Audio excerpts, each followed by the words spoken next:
Good afternoon. My name is Eszter Szőke and my PhD thesis title is Aspiration in the Tracheostomized and Critically Ill, Diagnosis and Prevention of Complication Associated with Dysphagia. I work at Semmelweis Hospital at Neurology and Intensive Care Departments and Department of Intensive Therapy at Semmelweis University. My vision is that speech therapists and physicians work together for their patients, and my mission is delivering evidence-based speech and swallowing diagnosis and therapy for all patients. You can see I have two ongoing projects and about their background. The problem is that dysphagia is common among critically ill and neurological patients with a high rate of aspiration, which can cause pneumonia, and it can cause a prolonged hospital care and slower recovery. So if screening for aspiration lacks, the pneumonia incidence is higher. We know that we have several diagnostic methods for dysphagia. There are invasive and non-invasive methods. The non-invasive ones is the modified Evans blue dye test and the Guggling Swallowing Screening test. These are easier to use by nurses, physicians, or speech therapists, and it's cheaper than the invasive ones.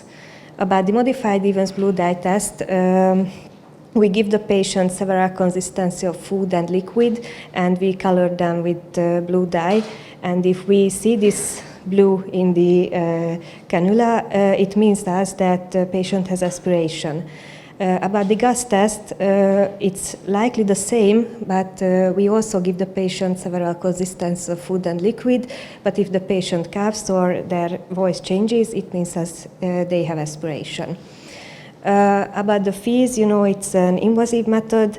It's, if I mentioned that it's more expensive than the non-invasive ones, but it can be maybe more comfortable for the patients, but it helps us because it gives us a real-time visualization about the swallowing, and we can see if the patient really has aspiration or not. So if the food or liquid get below the vocal cords, it means the patient has aspiration. My first project is comparing the modified Evans blue dye test to Fiberoptic endoscopic evaluation of swallowing for diagnosing aspiration in tracheostomized critically ill patients. It's the systematic review and meta-analysis. The missing link is the quality of the evidence of blue dye test versus fees in tracheostomized patients, and the aim is defining whether the blue dye test or the fees is the most reliable and feasible diagnostic method in tracheostomized patients.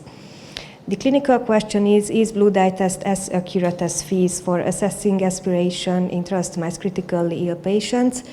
The population is a tracheostomized critically ill patients. The index test is the modified Evans blue dye test. The reference test is the fees, and the diagnosis is the aspiration.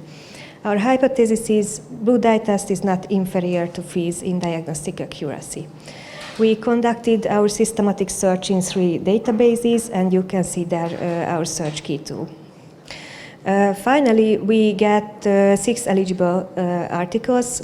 All of them are observational studies. You can see there the first outcome, the sensitivity of the modified Evans blue dye test, which is 0.64. Which means that 1 out of 3 cases the test tells that the patient has aspiration. And you can see there are 2 outliers, the Phil and the Warnecke. We found that they performed the fees and the blue dye test at the same time. The second outcome is the specificity of the blue dye test, which is 0.89.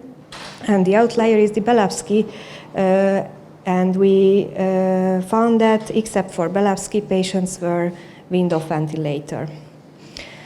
The blue dye test positive predictive value is 0.95, which suggests us that blue dye test is reliable to confirm true positivity of aspiration, and the test's negative predictive value is 0.59, which suggests us that it's not reliable to confirm the true negativity of the aspiration. The strengths are, these are directly informs bedside practice and immediately translatable into practice, but the limitations are that these are relatively small and heterogeneous patient population. Our conclusion. So our implication for practice, if the modified Evans blue dye test is positive, the patient can be fed orally and they cannot be decannulated. So we need other alternative feeding methods, and the cuff should be kept inflated. But if the modified blue dye test is negative, we need to do the FEES, and if the FEES is positive, these are the same steps like the positive blue dye test, but if it's negative, it means us that the patient can decannulate it, so they can't aspirate and they can fed orally. Our implication for research, so due to the significant differences in the method, consensus on the best clinical practice is urgently needed. The manuscript is submitted to Laryngoscope journal, and it's a D1 journal. My second project is validating the Guggling Swallowing Screening test in tracheostomized patient. It's a drafting of prospective observational study protocol. So GUSS is a dysphagia screening test for stroke patients, and the GUSS intensive care unit is recommended for all patients who were intubated for more than 24 hours. It's validated to intensive care unit to screening dysphagia following extubation, and as I mentioned, it's easy to use by nurses or speech therapists and or other physicians. The missing link is, are critical care nurses and physicians as reliable as speech and language therapists in GUSS? And the second is GUSS reliable as blue dye test for assessing aspiration in tracheostomized critically ill patients. The aims are assessing inter-rater reliability of GUSS at intensive care unit and assessing reliability of GUSS as compared to blue dye test in tracheostomized patients. The clinical questions are, is GUSS test reliable and regardless of professionals applying it? And is GUSS as reliable as blue dye test? The population is the tracheostomized patients weaned from respirator. The index test is the GUSS test performed by the intensive care unit nurses and physicians. The reference test is the blue dye test and FEES performed by speech and language therapist, and the diagnosis is the aspiration. Our hypotheses are that intensive care unit nurses and physicians are as reliable as speech and language therapists in GUSS, and GUSS is as reliable as the blue dye test.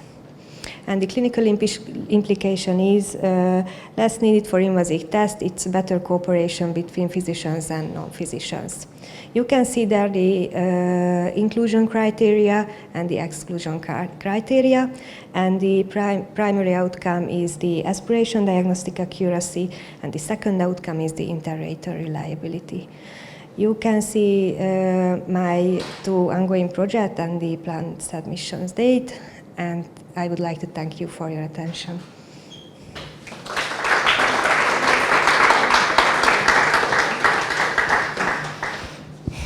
Thank you very much, Eszter. I would like to ask you, do you have any data about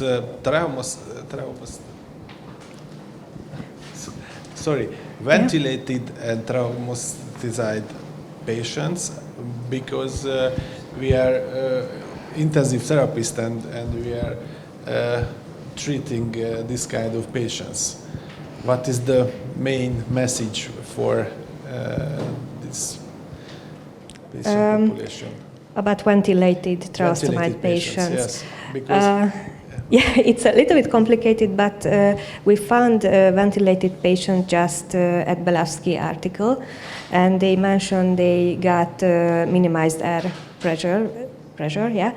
But I think before we started to do the swallowing diagnostic, we have to wean from ventilators, so it's the better, I think. But we don't have a lot of data about it. Thank you very much. question from the audience. Actually, Timmy? I have two questions. Unfortunately, we don't have a speech therapist in our intensive care unit, so I haven't seen this blue dye test.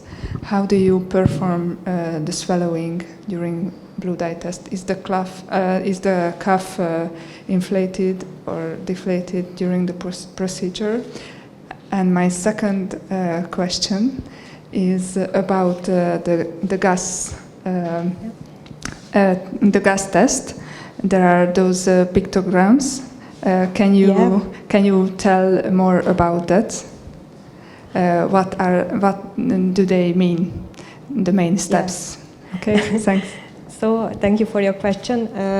About the first one, so before in practice I started the blue dye test, the cuff is deflated because I got more information, for example, about the patient has or not voice, or they can cough or not, so they give us more information. And swallowing diagnostic method is doing with deflated cuff too. And the second one, it's the same what I mentioned at the beginning. The first one is we give the patient several consistency of food, a pasty, a liquid, not a wine, maybe a water. And after that, if the patient cough or their voice changes, it means they have aspiration. And the third one is they can be fed orally or not. Thank you for your questions.